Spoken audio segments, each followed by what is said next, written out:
Hello, welcome back to my channel. আরও একটা new ভিডিওতে। আশা করি তোমরা সবাই ভালো আছো আর সুস্থ আছো। আর পুজোর পরে কিন্তু আজকে প্রথম ভিডিও, তো সবাইকে শুভ বিজয়া। সবাই পুজো আশা করি ভালো মতন কাটিয়েছো।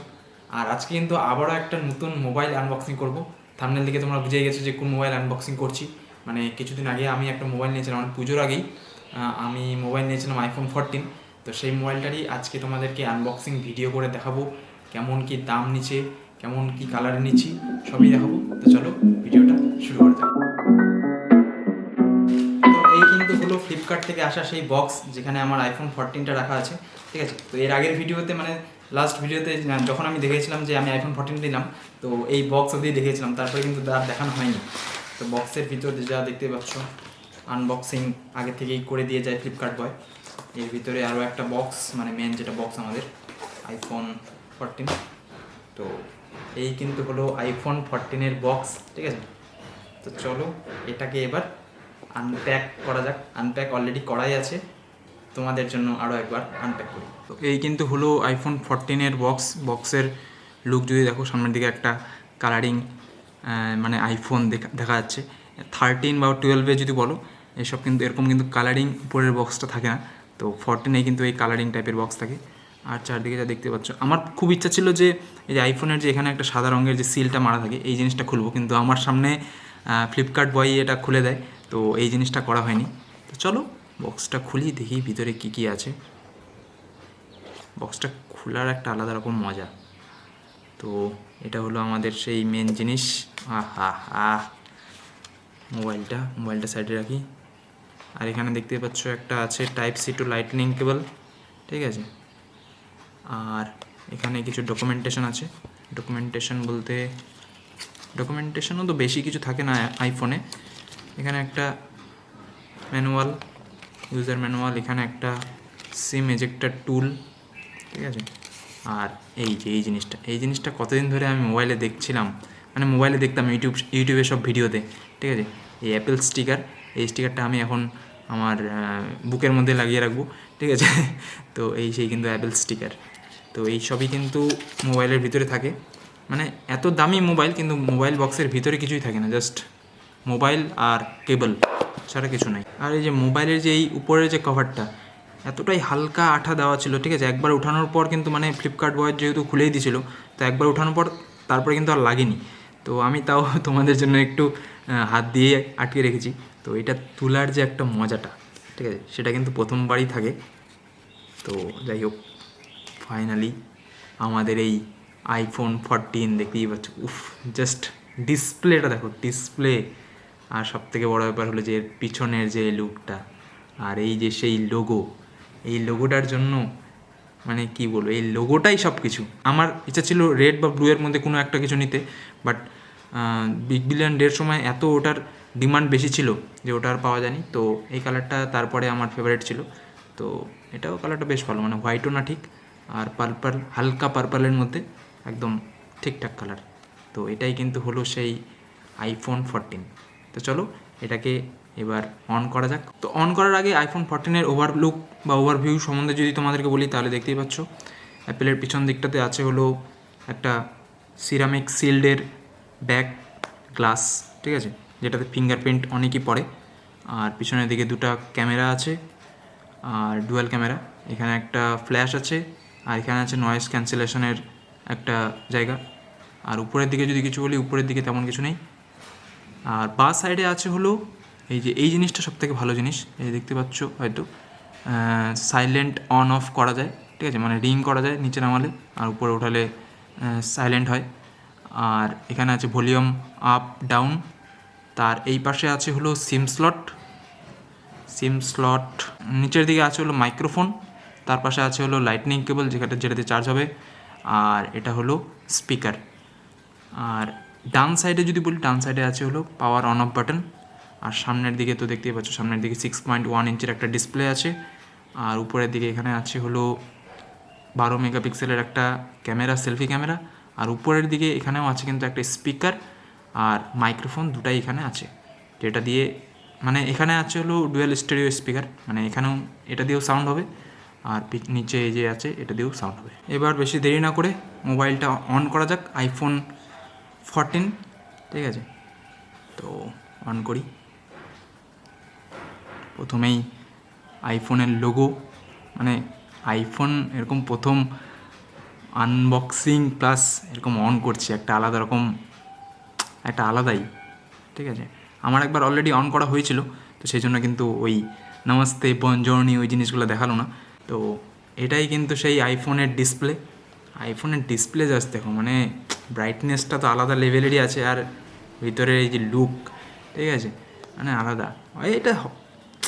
এটা আইফোন একটা আলাদা রকমেরই জিনিস, ঠিক আছে, মানে জাস্ট ডিসপ্লে দেখো, ডিসপ্লের যে কালার স্যাচুরেশনটা, এটা দারুণ রকম। এবার যদি এই আইফোন 14-এর ডিসপ্লের কথা বলি, ডিসপ্লে কিন্তু আছে হলো 6.1 ইঞ্চির সুপার রেটিনা এইচডিআর ডিসপ্লে। আর এটার ব্রাইটনেস যদি বলি 800 নিটস থেকে 1200 নিটস পর্যন্ত আছে।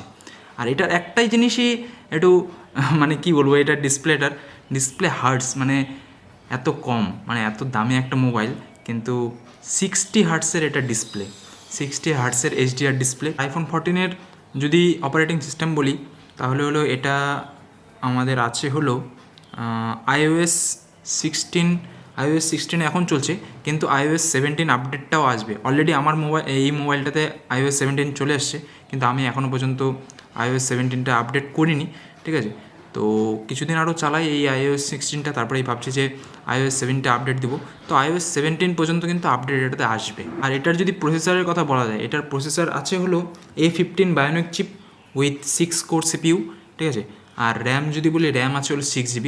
আইফোন 13-এ কিন্তু র্যাম হলো 4 GB, কিন্তু আইফোন 14-এ একটু স্লাইটলি একটু বেটার, আর র্যাম হলো 6 GB। তো এটা একটা আইফোন 14-এর একটা বেনিফিট বলতে পারো। আর এই মোবাইলটা কিন্তু ওয়াটার অ্যান্ড ডাস্ট রেসিস্ট্যান্ট, মানে এটাতে IP68 রেটিং আছে। আর এটাতে কিন্তু 6 মিটার পর্যন্ত, 30 মিনিট ধরে যদি মোবাইলটা ঢুকিয়ে রাখি, মানে চুপিয়ে রাখি কোনো জায়গায় 6 মিটার পর্যন্ত 30 মিনিটের জন্য, তাহলে কিন্তু কিছু হওয়ার সম্ভাবনা নেই। কিন্তু এগুলো করা একদমই উচিত না, আর আমিও এটা একদমই করবো না। আর হালকা পাতলা বৃষ্টির জল বা হালকা যদি কিছু ছিটাফোটা পড়ে তাহলে কিছু হবে না, কারণ IP68 রেটিং আছে। আইফোন 14-এ একটা জিনিস আছে যে ইমার্জেন্সি SOS, কিন্তু এই ইমার্জেন্সি SOSটা আমাদের ইন্ডিয়াতে কাজ করে না, আমেরিকা আর বিভিন্ন বাইরে যেসব কান্ট্রি আছে সেসব কান্ট্রিতে কাজ করে, কিন্তু ইমার্জেন্সি SOS ওই জিনিসটা আছে। আর আরও একটা ব্যাপার যে ক্র্যাশ ডিটেকশন যে জিনিসটা, সেই জিনিসটাও আছে। আর এটাতে কিন্তু ব্যাটারির কথা যদি বলি, ব্যাটারি আছে কিন্তু 3279 mAh।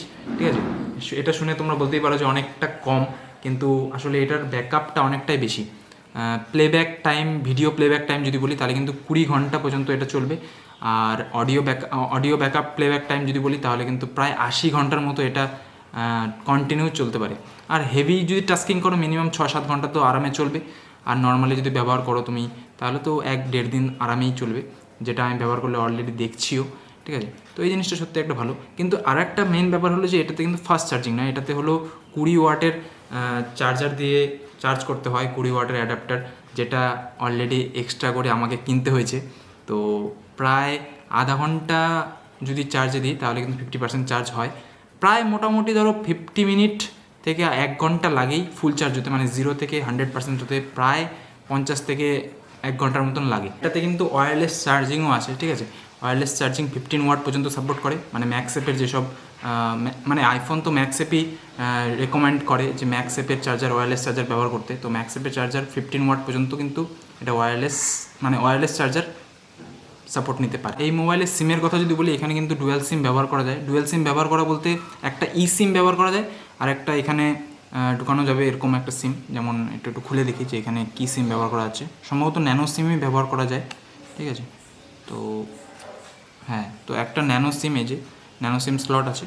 আর একটা হলো যেটা সিমটা তোমরা হয়তো অনেকেই জানো, এই সিমটা মোবাইলের ভিতর ফিজিক্যালি থাকে না, মানে সিমটা ফিজিক্যালি থাকে না, বাট সেটাকে নেটের মাধ্যমে কানেক্ট করে করতে হয়। আর এবার যদি বলি এই মোবাইলটা আমার আসলে নেওয়ার কারণটা কি, এই মোবাইলটা নেওয়ার একটাই কারণ হলো যে এটার কিন্তু মেন ক্যামেরাটা। ঠিক আছে, ক্যামেরার জন্যই এই আইফোন কিন্তু বলতে পারো যে আইফোন ক্যামেরার জন্যই বেশি বিখ্যাত। ফটোগ্রাফি বলো, ভিডিওগ্রাফি বেশি, কারণ আমার তো ভিডিওগ্রাফিটাই মেন দরকার।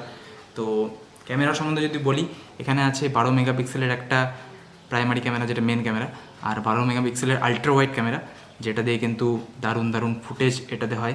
ফুটেজ বলতে কি মানে এটা দিয়ে কিন্তু হাইলি 4K 60 FPS আলট্রা ওয়াইডে ভিডিও করা যায়। আর এটাতে কিন্তু আরও একটা ব্যাপার আছে যে 13-এ যেটাতে নাই, 14-এ ওই জিনিসটা আছে। 14-এ হলো, আর এটাতে কিন্তু আরও একটা জিনিস আছে, সেটা হলো যে অ্যাকশন মোড নামে একটা জিনিস আছে। মানে স্টেবিলাইজেশনটা কিন্তু খুব বেশি, মানে যত পরিমাণেই ধরো কোনো বাইকে বা বাসের মধ্যে তো প্রচণ্ড শেকি ফিল হয় কি না, সেই জায়গাটা কিন্তু অ্যাকশন মোড যদি অন করে যদি ভিডিও করি তাহলে কিন্তু শেকি ফিলটা একদমই হবে না, স্টেবিলাইজেশনটা খুবই ভালো। তো এই জিনিসটা কিন্তু একটা দারুণ বিষয়। তো আরও বিভিন্ন ফিচার্স আছে এই ক্যামেরার ব্যাপারে, সেটাও কিন্তু একটা পার্টিকুলার এই আইফোনের ক্যামেরা কেমন সেটা নিয়ে কিন্তু একটা ভিডিও করব, ভিডিও আসবে কিছুদিনের মধ্যে। আর সামনের দিকে যদি বলি, সামনের দিকে আছে হলো একটা 12 মেগাপিক্সেলের আরও একটা ক্যামেরা, ঠিক আছে। তো 12 মেগাপিক্সেলের ক্যামেরা হলে কী হবে, মানে এখনকার সময় 50 মেগাপিক্সেল অ্যান্ড্রয়েডের কথা যদি 50 মেগাপিক্সেল, 200 মেগাপিক্সেল, 100 মেগাপিক্সেল আছে, 108 মেগাপিক্সেল, সেগুলোর দিক থেকে দেখলে কিন্তু এটা একদমই কম 12 মেগাপিক্সেল। কিন্তু অরিজিনাল মানে যেটাকে বলে যে ক্যামেরাতে যেমন কি 24 মেগাপিক্সেল থাকে, তেমনই কিন্তু এই মোবাইলেও 12 মেগাপিক্সেল, অরিজিনাল 12 মেগাপিক্সেল, যেগুলোতে দিয়ে সত্যি ভালো ফটো এবং ভিডিও করা যায়। সামনেও কিন্তু সেই একই 12 মেগাপিক্সেলের ক্যামেরা প্লাস আলট্রা ওয়াইডে 4K 60 এফপিএসে ভিডিও করা যায়। তো মানে হাইয়েস্ট সেটিংয়ে ভিডিও করা যায়। তো এটা কিন্তু একটা ভালো বিষয় যে আলট্রা ওয়াইডে 4K 60 এফপিএসে ভিডিও করা যায়। আর এই মোবাইলের দামের কথা যদি বলি, এই মোবাইলটা আমি নিয়েছিলাম কিন্তু হলো ফ্লিপকার্টের যে বিগ বিলিয়ন ডেটা দেয় সেই সময়।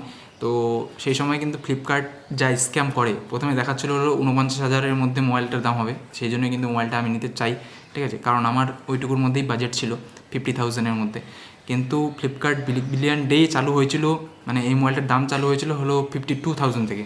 আমি জাস্ট অর্ডার মানে যেদিন অর্ডার করবো রাত্রেবেলা ঠিক 12টার দিকে, সেই সময় অর্ডার করার প্রসেসিংয়েই প্রায় 4,000 টাকা দাম বেড়ে যায়, 3,000 টাকা, 55,000 টাকা দিয়ে আমি কিন্তু এই মোবাইলটা নিচ্ছি, মানে 55,000, 44,999, মানে 55,000-এ কিন্তু এই মোবাইলটা আমি পেয়ে গেছি। আর এখনও কিন্তু মোবাইলটার দাম সামথিং ওই 57, 58 সামথিং আছে। আর এটার যদি বেস ভ্যারিয়েন্ট, মানে আমি তো 128 জিবিটা নিচ্ছি, আর 256 জিবিটা নিলে সম্ভবত 65, 67 এরকম দামটা আছে। তো আমারটা কিন্তু 128, তাই দামটা হলো 55,000 পড়ছে। তো এই কিন্তু ছিল আজকের আনবক্সিং ভিডিও, মানে আইফোন 14-এর আনবক্সিং ভিডিও, ঠিক আছে। যদি ভিডিওটা ভালো লেগে থাকে তাহলে অবশ্যই ভিডিওটা লাইক করে দিও। আর এরকম আরও ভিডিও দেখতে হলে অবশ্যই কমেন্টে জানিও যে এরকম আনবক্সিং ভিডিও তোমরা দেখতে চাও কি না। এরপরে এই আইফোন 14-এর আরও অনেক ভিডিও আসবে। আইফোন 14 দিয়ে এখন ব্লগ তৈরি করব, আশা করি তোমাদেরকে এর আগের থেকে যেসব ভিডিও করতাম, আগের ভিডিওগুলোতে যেরকম কোয়ালিটি দিতাম ওর থেকে ভালো কোয়ালিটি দিতে পারবো, আর ভালো অডিও দিতে পারবো, ভালো ভিডিও ফুটেজ দিতে পারবো। তো অবশ্যই পাশে থেকো, ভিডিওগুলো দেখো, ভিডিওগুলো বন্ধুদের সঙ্গে শেয়ার করো। চ্যানেলে যদি নতুন হও তাহলে অবশ্যই সাবস্ক্রাইব করে দিও। এই কিন্তু ছিল আজকের ভিডিও। যদি ভিডিওটা ভালো লেগে থাকে তাহলে অবশ্যই একটা লাইক করে দিও, আর কমেন্টে জানাতে পারতো ভিডিওটা কেমন লাগলো। আর তোমরাও যদি ফ্লিপকার্ট বিগ বিলিয়ন ডেতে কোনো মোবাইল নিয়ে থাকো বা আইফোন নিয়ে থাকো তাহলে অবশ্যই কমেন্টে জানিও। আর চ্যানেলে যদি নতুন হও তাহলে অবশ্যই সাবস্ক্রাইব করে দিও। দেখা হচ্ছে পরবর্তী নতুন কোনো ভিডিও নিয়ে, আইফোন 14-এর নতুন নতুন ভিডিও ফুটেজ নিয়ে। তো চলো দেখা হচ্ছে পরবর্তী ভিডিওতে। ততক্ষণের জন্য সবাই ভালো থেকো, সুস্থ থেকো।